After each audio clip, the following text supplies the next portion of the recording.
Thank you, New Hampshire.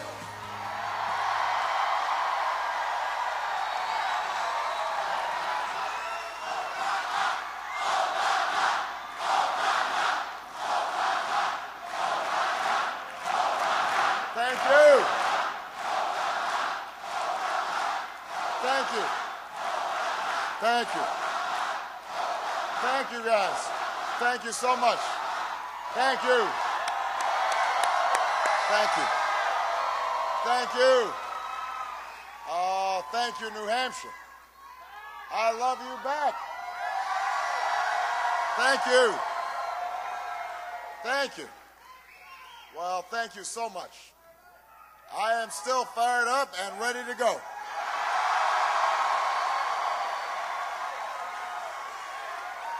Thank you. Thank you. Well, first of all, I want to congratulate Senator Clinton on a hard-fought victory here in New Hampshire. She did an outstanding job. Give her a big round of applause.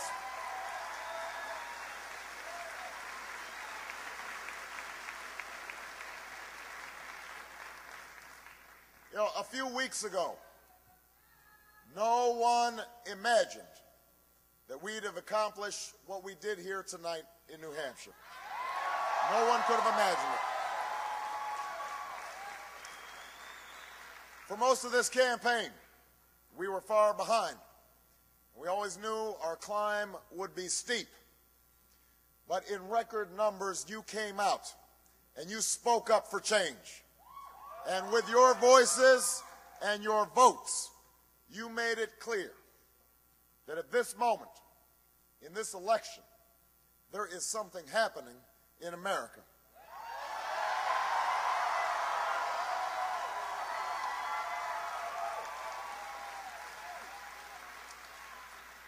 There is something happening when men and women in Des Moines and Davenport, in Lebanon and Concord, come out in the snows of January to wait in lines that stretch block after block because they believe in what this country can be.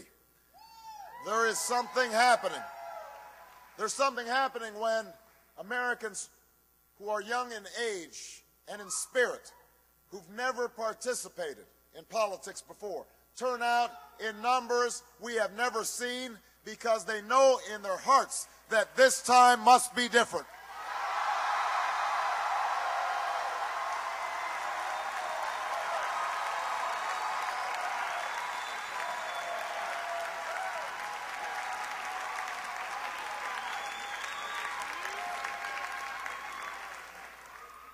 There's something happening when people vote not just for party that they belong to, but the votes, the hopes that they hold in common. That whether we are rich or poor, black or white, Latino or Asian, whether we hail from Iowa or New Hampshire, Nevada or South Carolina, we are ready to take this country in a fundamentally new direction. That's what's happening in America right now. Change is what's happening in America.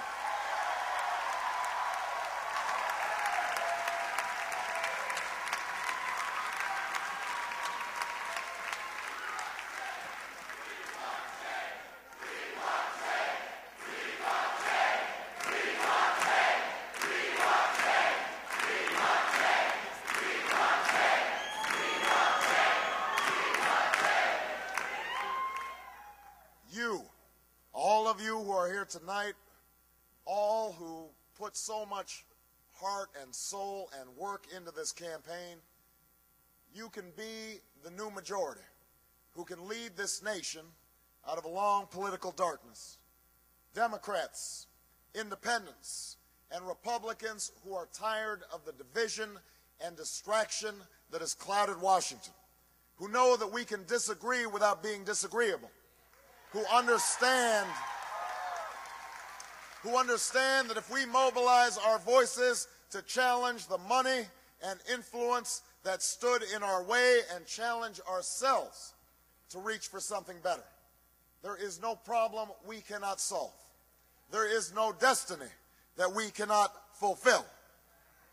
Our new American majority can end the outrage of unaffordable, unavailable health care in our time. We can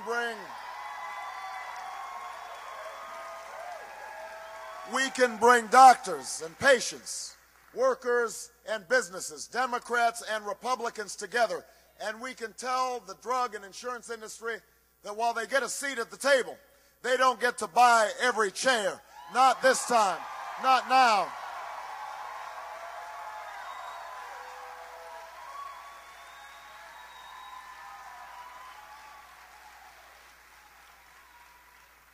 Our new majority can end the tax breaks for corporations that ship our jobs overseas and put a middle-class tax cut in the pockets of working Americans who deserve it.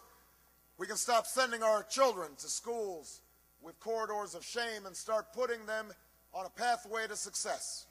We can stop talking about how great teachers are and start rewarding them for their greatness by giving them more pay and more support.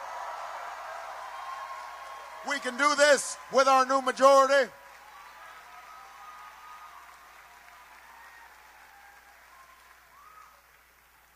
We can harness the ingenuity of farmers and scientists, citizens and entrepreneurs to free this nation from the tyranny of oil and save our planet from a point of no return. And when I am President of the United States, we will end this war in Iraq and bring our troops home.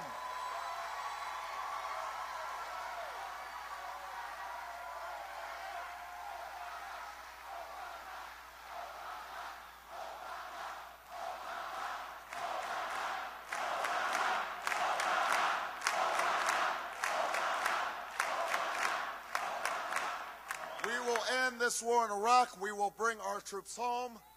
We will finish the job. We will finish the job against Al-Qaeda in Afghanistan. We will care for our veterans. We will restore our moral standing in the world. And we will never use 9/11 as a way to scare up votes, because it is not a tactic to win an election. It is a challenge that should unite America and the world against the common threats of the 21st century.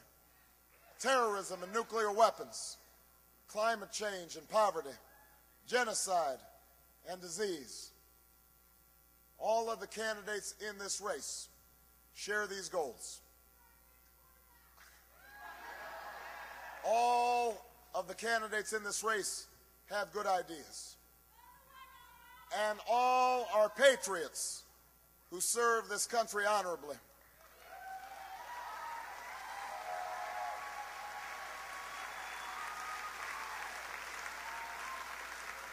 But the reason our campaign has always been different, the reason we began this improbable journey almost a year ago, is because it's not just about what I will do as president. It is also about what you, the people who love this country, the citizens of the United States of America, can do to change it. That's what this election is all about.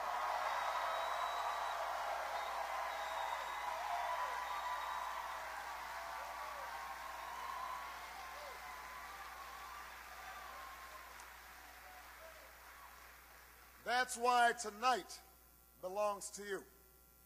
It belongs to the organizers and the volunteers and the staff who believed in this journey and rallied so many others to join the cause. We know the battle ahead will be long, but always remember that no matter what obstacles stand in our way, nothing can stand in the way of the power of millions of voices calling for change. We have been told we cannot do this by a chorus of cynics, and they will only grow louder and more dissonant in the weeks and months to come. We've been asked to pause for a reality check. We've been warned against offering the people of this nation false hope. But in the unlikely story that is America, there has never been anything false about hope.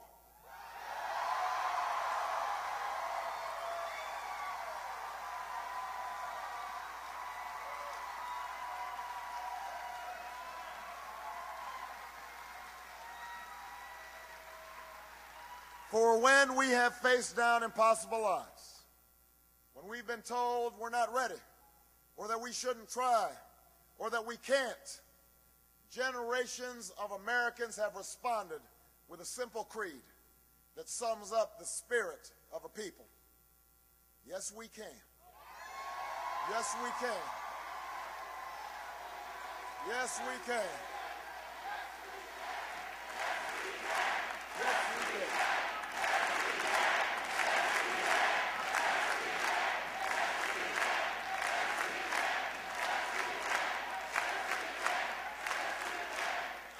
It was a creed written into the founding documents that declared the destiny of a nation. Yes, we can. It was whispered by slaves and abolitionists as they blazed a trail towards freedom through the darkest of nights. Yes, we can. It was sung by immigrants as they struck out from distant shores and pioneers who pushed westward against an unforgiving wilderness. Yes, we can. It was the call of workers who organized, women who reached for the ballot, a president who chose the moon as our new frontier, and a king who took us to the mountaintop and pointed the way to the promised land. Yes, we can to justice and equality.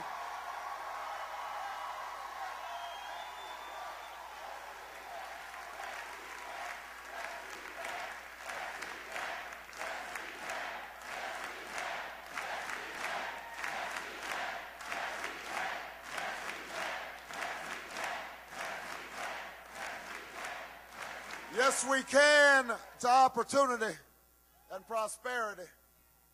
Yes, we can heal this nation. Yes, we can repair this world. Yes, we can.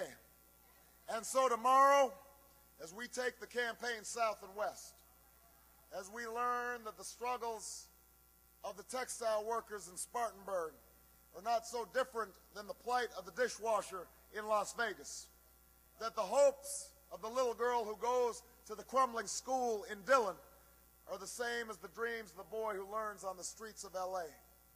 We will remember that there is something happening in America, that we are not as divided as our politics suggest, that we are one people, we are one nation, and together we will begin the next great chapter in the American story with 3 words that will ring from coast to coast, from sea to shining sea. Yes, we can. Thank you, New Hampshire. Thank you.